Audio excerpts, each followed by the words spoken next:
Assignment 2, conflict management.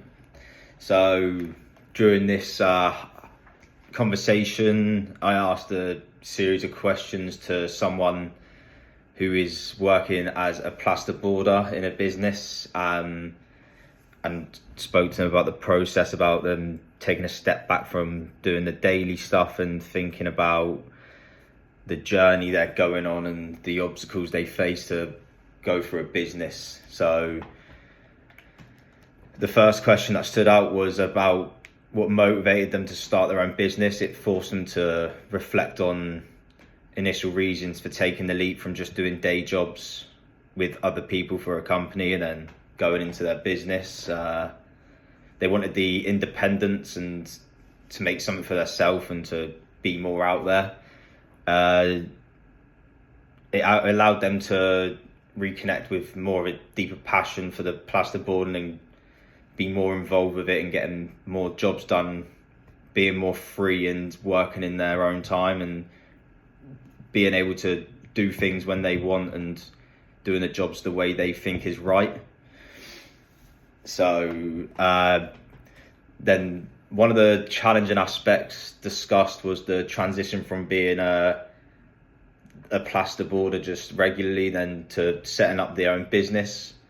So before, the sole focus was on like technical work, but they've now realised they've got to juggle up multiple roles, including the finances and the marketing and the clients they're bringing in, and they realised that while they had the technical expertise, they underestimated how much time and energy it would be to go into the administrative side and going into the business side, and it brought important realization what it's just not just hands-on, and it's just a big leap into leadership and organizational skills to go into this new role.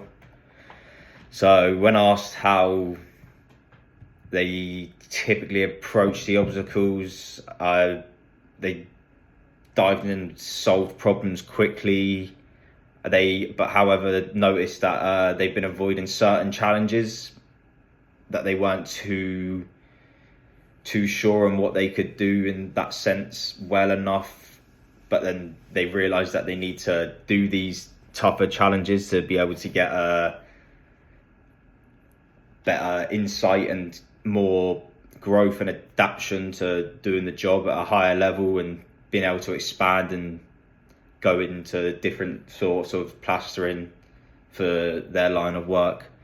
So it sort of went on to unexpected challenges, the overwhelming nature of managing clients while balancing the business needs. It's more about to improve communication and set clearer boundaries with the clients in the future. They also acknowledged how important it is to remain flexible to the challenges, as they don't always go to plan. Sometimes there can be a couple things wrong, like for example, they have a drywall person going before and the boards may be a little bit out of place and they may have to reorganize little things like that. So the core motivations and strengths was a question I asked too, and they like this question, they said it drives them to keep moving forward when things got tough. Realised that the core of it was the vision of building something meaningful for them and having a purpose of quality work and things they enjoy. They also thought about the strengths they bring to the table, the technical skills in plasterboarding and drive to improve and want to do better at such a younger age. These strengths help them tackle hands-on work, but they recognise they lack skills in little other areas, as I said before. So next question I asked was looking towards the future. So towards the end of the conversation, I asked this question, and it was reflect on next steps. And one thing that became clear is that they have a vision for where they want the business to go, but they need to get a clear business plan and gain knowledge in the financial side. So they need to seek mentorship. So because he used to work with his father before and he wants to go his own way, and he's leaning on his shoulder a little bit still to learn and trying to go off to his own thing so he can sort of build up his own business to a better level. I also asked him what advice he would give to others as a young person trying to create a business. He said, patience is very important. You can't rush what you do. You have to be very patient. There's a lot of things to learn along the way, and it's pretty crucial, they said, to embrace failure as part of the learning process, because there's always going to be things that go wrong, and they understand that, and they need to rectify it when they do make the mistakes. And they need to have them supportive mentors as well, people who can give them guidance and realize it's now a bit harder day to day when they're doing things more hands-on.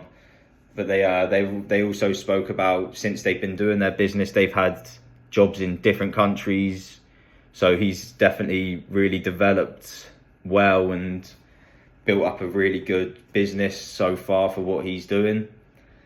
So reflecting on the humble inquiry process, I see how essential it is for business owners to pause and reflect on the journey they're taking, because it's easy to get caught up in the certain situations of running a business, but taking the time to process things properly can really help the development and expand skill sets and be better prepared for challenges that lie ahead.